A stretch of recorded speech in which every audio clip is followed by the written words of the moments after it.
Hello മക്കളെ, +1 result വന്നു കഴിഞ്ഞു. 10ാം ക്ലാസ്സിൽ ഫുൾ A+ വാങ്ങിച്ച കുട്ടിക്ക് പോലും +1 അവർ ഉദ്ദേശിച്ച അത്രയും തന്നെ ഒരു മാർക്കിലേക്ക് എത്താൻ പലപ്പോഴും സാധിച്ചിട്ടില്ല എന്നതാണ് ഈ റിസൾട്ടിലൂടെ നമുക്ക് മനസ്സിലായത്. ഒരുപാട് കുട്ടികൾ വിഷമങ്ങൾ അറിയിക്കുമ്പോൾ അവരുടെ ആ സങ്കടം കാണുമ്പോഴാണ് ഇങ്ങനൊരു വീഡിയോ ചെയ്യാം എന്നൊരു തീരുമാനത്തിലേക്ക് ഞാൻ എത്തിയത്. നിങ്ങൾ A+ പ്രതീക്ഷിച്ച സബ്ജക്റ്റിൽ Aയോ B+ഓ ആകുമ്പോൾ ഉറപ്പായിട്ടും നിങ്ങളിൽ ഉണ്ടാകുന്ന ആ ഒരു മനോഭാവം അതെന്താണെന്ന് നമുക്ക് മനസ്സിലാക്കാൻ സാധിക്കും. സ്വാഭാവികമായിട്ടും നിങ്ങൾക്ക് സങ്കടം ഉണ്ടായി കാണും, നിങ്ങൾ കരഞ്ഞു കാണും ചിലപ്പോൾ. പക്ഷേ ഇതൊന്നും നമ്മുടെ അടുത്ത റിസൾട്ടിനെ ബാധിക്കാൻ പാടില്ല എന്നുള്ളതാണ് നിങ്ങൾ ആദ്യം ഓർത്തിരിക്കേണ്ട കാര്യം.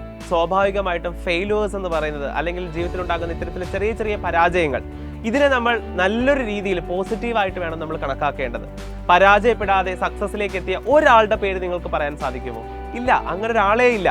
പരാജയം ടേസ്റ്റ് ചെയ്താൽ മാത്രമേ സക്സസ് നമുക്ക് സെലിബ്രേറ്റ് ചെയ്യാൻ സാധിക്കൂ. സോ അതുകൊണ്ട് തന്നെ ഇതിനെ പോസിറ്റീവായിട്ട് കാണുക. നിങ്ങൾക്ക് ഉണ്ടായ ചെറിയ ചെറിയ അപാധകൾ എവിടേക്കോ നിങ്ങൾക്ക് പരിഹരിക്കാൻ ഉണ്ടായിരുന്നു, അത് നിങ്ങൾക്കൊരു ഓർമ്മപ്പെടുത്തലാണ് ഈ റിസൾട്ട് എന്ന് മാത്രം നിങ്ങൾ കണക്കാക്കിയാൽ മതി. സ്വാഭാവികമായിട്ടും നമുക്ക് +2 അടിപൊളിയായിട്ട് പഠിച്ച് അവസാനം നമുക്ക് ഇതെല്ലാം റെക്ടിഫൈ ചെയ്യുന്ന രീതിയിൽ ഫുൾ മാർക്ക് നമുക്ക് അവിടെ സ്കോർ ചെയ്യണം. പക്ഷേ ഇപ്പോഴുണ്ടായ ഈ ചെറിയ ചെറിയ അപാകതകൾ ഇതെങ്ങനെ നമുക്ക് പരിഹരിക്കാം? മാർഗമുണ്ട്. There will be improvement examination. ഉറപ്പായിട്ടും നമുക്ക് ഇംപ്രൂവ്മെന്റ് പഠിച്ച് കൃത്യമായിട്ട് നമുക്ക് ഫോളോ അപ്പ് ചെയ്ത് കൃത്യമായി ഫുൾ മാർക്കിലേക്ക് തന്നെ കൊണ്ടെത്തിക്കാൻ സാധിക്കും. സോ ഈ ഉണ്ടായ ഇവിടെ നിങ്ങൾക്ക് ഏതെങ്കിലും രീതിയിൽ മാർക്കുകൾ കുറവായി എങ്കിൽ ദയവ് ചെയ്ത് നിങ്ങൾ അതിനെ മനസ്സിലിട്ട് അലട്ടരുത്. നമുക്ക് ഉറപ്പായിട്ടും അവസാന എക്സാമുകളിൽ ഇത് ബാധിക്കും. അതുകൊണ്ടാണ് പറയുന്നത്, നിങ്ങൾ മാനസികമായിട്ട് തളർന്നു പോകരുത്.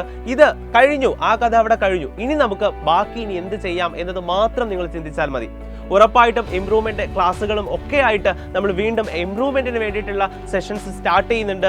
അവിടെ നമുക്ക് കൃത്യമായി പഠിച്ച് ഇപ്പോഴുണ്ടായ പരാജയത്തെ നമുക്ക് റെക്ടിഫൈ ചെയ്യാം. ഇനി +2 വരുന്നുണ്ട്, അതും നമ്മൾ നിങ്ങളോടൊപ്പം തന്നെ നിന്ന് കംപ്ലീറ്റ് ആയിട്ട് പഠിപ്പിച്ച് ഫുൾ മാർക്ക് നിങ്ങൾക്ക് സ്കോർ ചെയ്യാൻ നിങ്ങളെ സഹായിക്കുകയും ചെയ്യും. സോ ഒന്നുകൂടി ഞാൻ ഓർമ്മിപ്പിക്കുന്നു, ഈ ഒരു ചെറിയ ഡൗൺ ആയ ഒരു മാർക്ക് കണ്ടിട്ട് നിങ്ങൾ ഡൗൺ ആകരുത്. മാനസികമായി ജസ്റ്റ് സ്ട്രോങ് ആയിട്ട് നിൽക്കുക.